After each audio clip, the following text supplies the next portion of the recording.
존경하는 국민 여러분, 그리고 언론인 여러분, 안녕하십니까. 더불어민주당 정무위원회 간사 강준현 위원입니다. 시국이 어수선합니다. 그런 가운데도 저희 야3당 정무위 의원들은 저희 본연의 일을 하기 위해서 오늘 이 자리에 섰습니다. 정무위는 지난 3월 18일 기업 회생 절차에 돌입한 홈플러스 사태와 관련해 긴급 현안 질의를 가졌습니다. 그 자리에서 MBK 김병주 회장의 사죄 출연을 포함해 구체적 출연 시기와 규모 등 별도의 입장을 밝힐 것과 피해를 최소화하기 위해서라도 기업의 사회적 책임을 다할 것을 당부했습니다. 그러나 국회와 국민 앞에서 공언한 100% 변제와 사죄 출연 약속은 시간이 흐를수록 모호해지고 특히 법정관리 신청 시점을 둘러싼 진실 공방에서 MBK와 홈플러스의 해명은 이제 그 진실성을 의심받고 있습니다. MBK 김병주 회장이 이제는 청문회에 출석해서 그간의 행태에 대해 낱낱이 해명하고 책임을 다할 구체적 대책을 제시해야 합니다. 기자회견문 낭독하기 전에 야3당 참석하신 의원님들 소개를 해드리겠습니다. 이인영 의원님 오셨습니다. 김남근 의원님 오셨습니다. 유동수 의원님 오셨습니다. 김용만 의원님 오셨습니다. 신장식 의원님 오셨습니다. 이강일 의원님 오셨습니다. 민병덕 의원님 오셨습니다. 한창민 의원님 오셨습니다. 김승원 의원님 오셨습니다. 강훈식 의원님 오셨습니다. 박상혁 의원님 오셨습니다. 지금부터 민병덕, 신장식, 한창민 의원님의 기자회견문 낭독이 있겠습니다.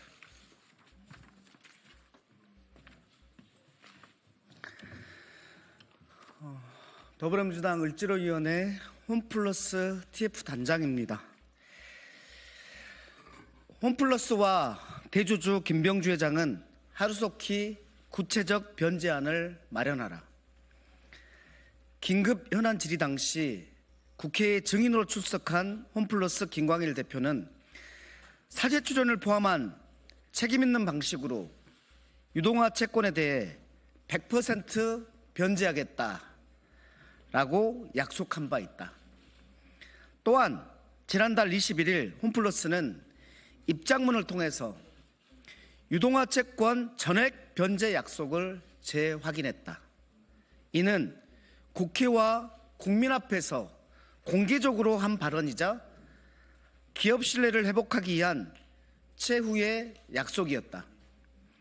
하지만 그 약속은 시간이 지날수록 조건부 변제라는 형식으로 퇴색해 가고 있다. 김 대표와 홈플러스가 여전히 책임의 피와 시간 끌기에 몰두하고 있는 것은 아닌지 의심하지 않을 수 없다.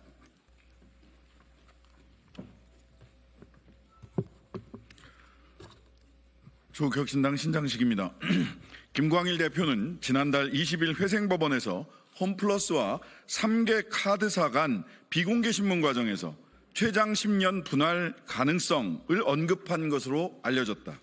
사실이라면 이는 당초에 100% 변제 약속을 실질적으로 뒤로 미루겠다는 뜻이다. 이는 결국 무책임한 시간 벌기일 뿐이며 국민을 기만하는 처사이다. 공공성과 신뢰를 기반으로 해야 할 대형 유통기업의 사회적 약속을 스스로 저버린 것이다. 더욱 심각한 문제는 사죄 출연 약속이 여전히 구체적이지 않다는 점이다.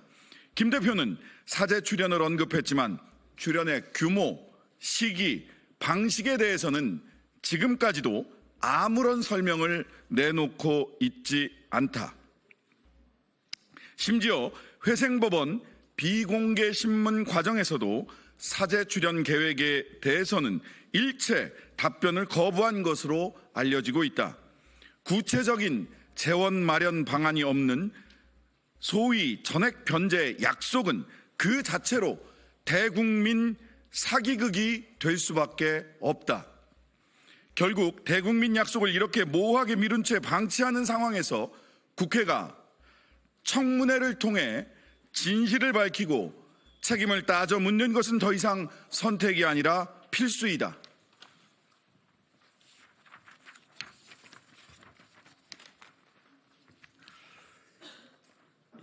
이번 사태는 단순한 회생 절차나 계약 해석의 문제가 아니다.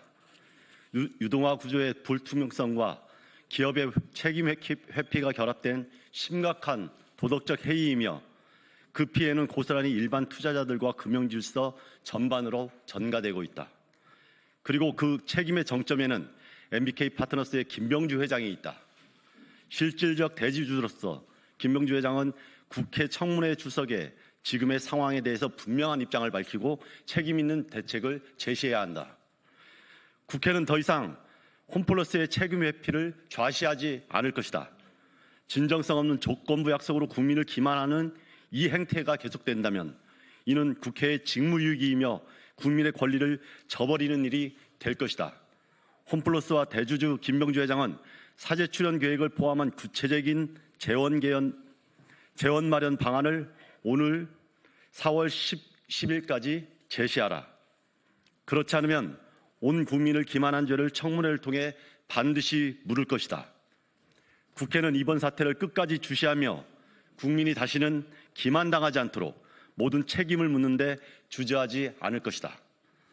마지막으로 피해자의 마음을 담아 여야가 이미 합의한 홈플러스에 대한 국회 청문회를 조속한 시일 내에 개최해 줄 것을 여당에 촉구한다. 2025년 4월 2일 국회 정무위원회 더불어민주당, 조국혁신당, 사회민주당 의원 일동. 네, 이상 국회 정무위원회 야3당 기자회견을 마치도록 하겠습니다. 감사합니다.